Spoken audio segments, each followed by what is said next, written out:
Près Allah, on contrôle le détroit d'Ormuz, a écrit Donald Trump ce mercredi matin sur son réseau social. Mais si son propre gouvernement est en train d'effacer les outils qui empêchent les oligarques de blanchir leur argent le même jour, qui contrôle vraiment quoi dans cette histoire? Parce que voilà ce qu'on vous a vendu depuis des mois.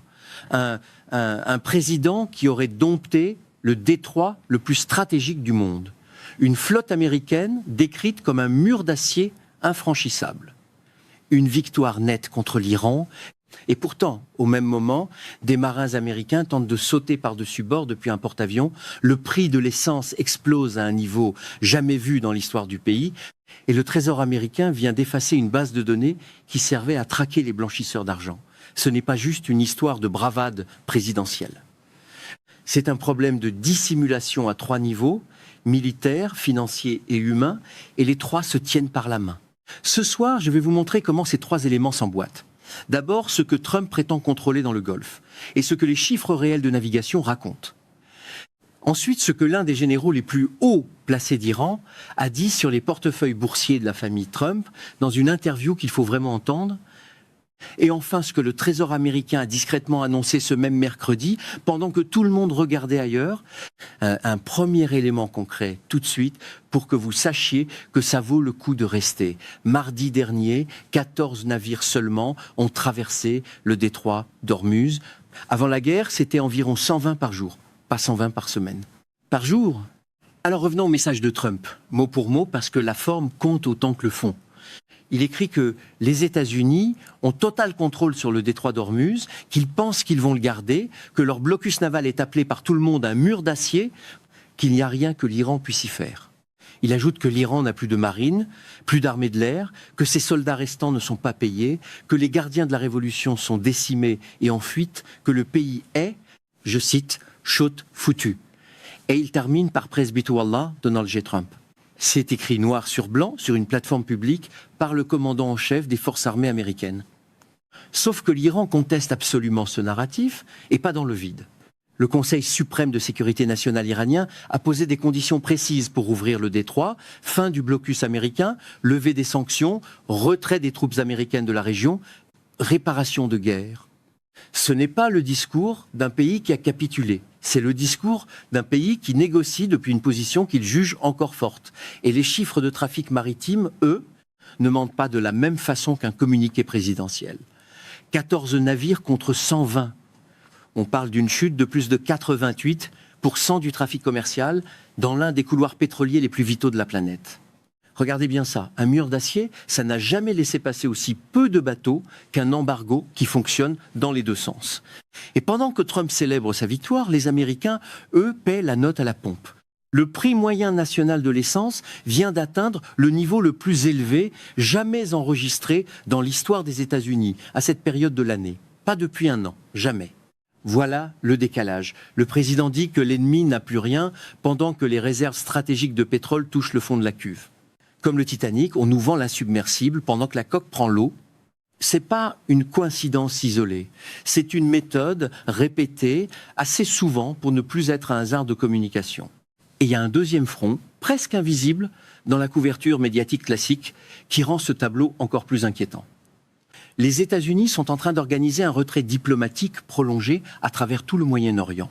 Plusieurs bases militaires américaines dans la région ont été évacuées, plusieurs ambassades américaines fonctionnent avec des effectifs réduits ou ferment carrément leurs portes. Le seul endroit où l'essentiel du matériel américain reste positionné, c'est Israël, protégé par le dôme de fer. Sauf que le bouclier régional plus large, lui, s'est effondré et les États-Unis manquent d'intercepteurs Patriot. C'est pas une opinion, c'est une question logistique documentée. Un pays qui doit fermer ses ambassades pendant qu'il revendique le contrôle total d'une voie maritime, ça raconte pas la même histoire 2 fois de la même façon. Bon, à ce stade, on pourrait se dire que c'est simplement Trump qui exagère, comme il le fait depuis des années, sur les réseaux sociaux, et que ce décalage entre les mots et les chiffres n'est qu'un problème de communication présidentielle, presque banal désormais. Sauf que non, parce qu'un général iranien de haut rang vient de donner une interview sur une chaîne qu'on ne peut pas accuser de sensationnalisme, PBS, et ce qu'il dit change complètement la nature du problème. Le général Mohammad Reza Naqvi n'a pas seulement traité Trump de, je cite ses propos rapportés, complet psychopathe. Il a affirmé quelque chose de plus grave sur le plan légal, que l'entourage de Trump, nommément Jared Kushner et Steve Witkoff, ne travaillerait ni pour l'humanité, ni pour l'Amérique, mais pour ses propres intérêts financiers. Voici ce qu'il a déclaré. Dès que la bourse ferme, il déclenche des hostilités. Quand elle ouvre, ils envoient des messages positifs pour faire remonter les cours. Pendant tout ce temps, ce sont eux-mêmes qui achètent et vendent ces actions. C'est une allégation portée par un responsable militaire d'un pays en guerre contre les États-Unis, donc une source qui a évidemment intérêt à démolir Trump. Ça reste, à ce stade, non prouvé par un document judiciaire indépendant. Mais la précision du mécanisme, calée sur les horaires d'ouverture et de fermeture des marchés, ce n'est pas le genre de détail qu'on invente au hasard. Et ce sentiment que vous aviez peut-être, en lisant ce message triomphal sur le détroit d'Ormuz, qu'il y avait quelque chose d'étrangement théâtral là-dedans, ce sentiment avait de bonnes raisons d'exister. Parce qu'un gouvernement qui gère une guerre comme un calendrier boursier n'a aucun intérêt à ce que cette guerre se termine proprement. Il a intérêt à ce qu'elle dure par cycle, avec des pics d'angoisse suivis de messages rassurants. Exactement le rythme que décrit le général Naqvi. Le même général a aussi affirmé qu'en 5 mois de guerre réelle, l'Iran a appris à quel point l'armée américaine est plus faible que ce que Téhéran imaginait, et que pour chaque missile ou drone Shahed lancé, la production suit au même rythme le jour même. Ce sont des affirmations invérifiables de l'extérieur, émises par un belligérant à traiter comme une propagande de guerre potentielle. Mais un chiffre, lui, est beaucoup plus facile à vérifier. Le coût, un drone Shahed coûte entre 100 000 et 200 000 dollars à produire. Un missile balistique iranien, quelques centaines de milliers de dollars. En face, un intercepteur Patriot coûte entre 4 et 5 millions de dollars. Un intercepteur THAD, 11 millions de dollars pièce. Et il en faut souvent 2 tirés pour neutraliser une seule menace entrante. Faites le calcul. Un soir, en Jordanie, l'armée américaine a tiré entre 50 et 60 intercepteurs. Rien que ce soir-là, entre 200 et 300 millions de dollars sont partis en fumée et 3 militaires américains ont perdu la vie. 11 millions de dollars pour abattre un drone qui en coûte 100 fois moins cher. Même un trader amateur trouverait que c'est un mauvais retour sur investissement. C'est ça, l'asymétrie réelle de cette guerre, et elle n'a rien à voir avec la version qui tient sur un message trousse sociale. Le vrai problème commence ici. Ce déséquilibre logistique n'est pas qu'une anecdote militaire. C'est la structure qui rend crédible l'accusation du général iranien sur la manipulation boursière.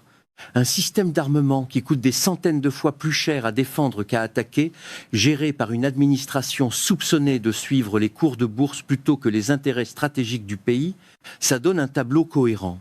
Même s'il reste, à ce stade, largement circonstanciel. Un pays qui doit crier qu'il contrôle un détroit, c'est un pays qui vient de le perdre. Et ce premier fil, aussi grave soit-il, n'est encore rien comparé à ce qui se passe en ce moment même, à quelques milliers de kilomètres de là, dans les capitales alliées des États-Unis, parce que, pendant que Washington vendait sa victoire militaire, une bascule diplomatique historique s'est produite, et elle a reçu beaucoup moins d'attention qu'elle ne le mérite. Le 7 août dernier, l'Arabie Saoudite, la Turquie et le Pakistan ont signé formellement à la Mecque un pacte de défense mutuelle.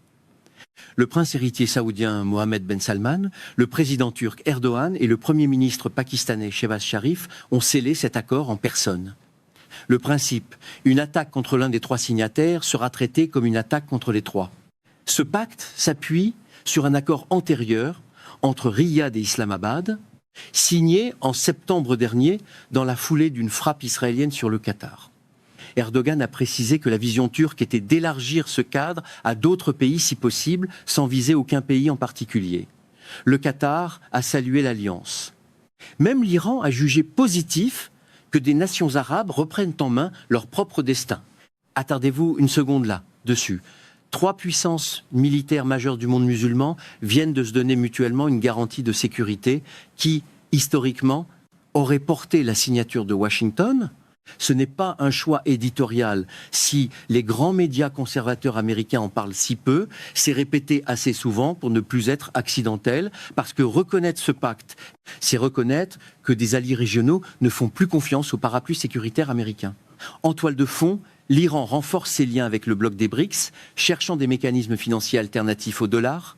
C'est un basculement d'alliance à l'échelle d'une génération, exactement au moment où l'administration Trump prétend avoir imposé sa loi militaire dans la région. Soyons honnêtes 2 secondes sur le meilleur argument en face, parce qu'il existe. L'argument le plus solide côté MAGA sur le volet financier, c'est que la loi de 2020 sur la déclaration des bénéficiaires réels imposait une charge administrative lourde à des millions de petites entreprises pour un bénéfice anticriminalité jugé marginal par ses détracteurs, et que Trump n'a fait qu'achever un allègement déjà entamé sous l'administration précédente en mars de l'année dernière, quand le Trésor avait suspendu les pénalités et rétréci le périmètre aux entités étrangères. Ce n'est pas une invention soudaine et unilatérale de Trump seul, c'est un point réel qui mérite d'être dit clairement plutôt que balayé, sauf que cet argument ne couvre qu'une partie de ce qui vient de se passer, et c'est précisément là que ça coince. Parce qu'alléger une charge administrative pour l'avenir, c'est une chose. Supprimer les données déjà collectées, c'en est une autre, complètement différente. Ce mercredi matin, le même jour que le message triomphal sur le détroit d'Ormuz, le département du Trésor américain a publié une règle finale qui retire de façon permanente l'obligation pour les entreprises et personnes américaines de déclarer qu'ils possèdent réellement leur structure d'entreprise. Et il a annoncé, dans la foulée, qu'il allait supprimer les informations déjà transmises par ces personnes dans la base de données existante. Un fameux détail qui compte ici, cette base n'était même pas publique. Elle servait uniquement aux forces de l'ordre pour enquêter sur des affaires de blanchiment d'argent, de trafic de drogue, de financement occulte. Que les grands médias conservateurs n'en parlent presque pas, ce n'est plus vraiment un hasard. Tom Malinowski, ancien membre du Congrès, qui a contribué à faire adopter cette loi en 2020, avec un soutien à l'époque bipartisan républicain comme démocrate, a réagi publiquement dans la foulée.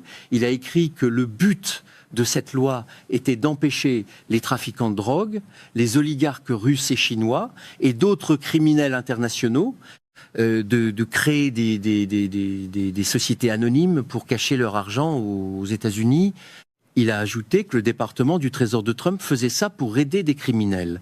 Et sur la suppression pure et simple des données déjà recueillies, il l'a qualifiée de totalement folle, comparant le geste à Trump, ordonnant la suppression de la base d'empreintes digitale du FBI. Il a prédit que cette décision finirait devant les tribunaux et serait probablement annulée, mais que la suppression des données déjà disponibles pour les enquêteurs, elle, pourrait être irréversible. Vouloir effacer une trace attire toujours plus l'attention que de la laisser dormir. Un peu comme l'effet Streisand, version blanchiment d'argent. Ce n'est pas un accident de gestion administrative, c'est une méthode. Réduire la charge sur les petites entreprises, c'est un débat légitime. Effacer rétroactivement les preuves déjà collectées sur qui possède quoi au moment précis où un général étranger accuse l'entourage présidentiel de manipuler les marchés, ça ne réduit aucune charge pour personne. Ça efface la capacité des enquêteurs à remonter des montages financiers déjà signalés. Ce n'est plus de la dérégulation. C'est un guichet ouvert pour ceux qui savent où frapper. Et c'est même pas le plus gros morceau de cette histoire. Parce que pendant que tout ça se joue à Washington, sur les marchés, dans les capitales du Golfe, il y a des gens en uniforme qui paient un prix bien plus concret, et un pays entier qui vit une occupation qu'on continue d'appeler officiellement un cessez-le-feu. Commençons par les marins, parce que si vous vous contentez des résumés de 30 secondes sur les grandes chaînes, cette partie-là de l'histoire, vous ne la voyez jamais. L'USS Abraham Lincoln, déployé initialement pour environ 7 mois, en est désormais à plus de 250 jours en mer, sans retour au port, redirigé du Pacifique vers le Moyen-Orient au moment où la Maison-Blanche préparait sa guerre contre l'Iran. Selon plusieurs médias américains, dont CNN et Rolling Stone, un marin est passé par-dessus bord ce mois-ci, secouru en un peu moins d'1 heure, un incident que la marine qualifie officiellement d'épisode de santé mentale. D'autres tentatives similaires ont été rapportées par des familles de militaires à des médias spécialisés. Les conditions à bord, toujours selon ces mêmes reportages, incluent de la nourriture avariée et des eaux usées qui remontent dans les coursives. La marine, de son côté, dément officiellement toute hausse des idées suicidaires à bord et affirme disposer de personnel religieux, médical et psychologique. Des élus du Congrès réclament aujourd'hui publiquement des réponses sur les conditions réelles à bord. Il faut garder la mesure, ce sont des allégations rapportées par des familles et des médias spécialisés, pas un rapport officiel bouclé, mais le fait que des parlementaires des deux bords exigent des explications suffit à établir que ce n'est pas une rumeur inventée. Deuxième conséquence, au Liban, la version officielle parle d'un cessez-le-feu qui fonctionnerait. Sur le terrain, selon des habitants du sud du Liban, l'occupation israélienne continue et les restrictions de mouvement transforment la zone en ce qu'ils décrivent comme une prison à ciel ouvert.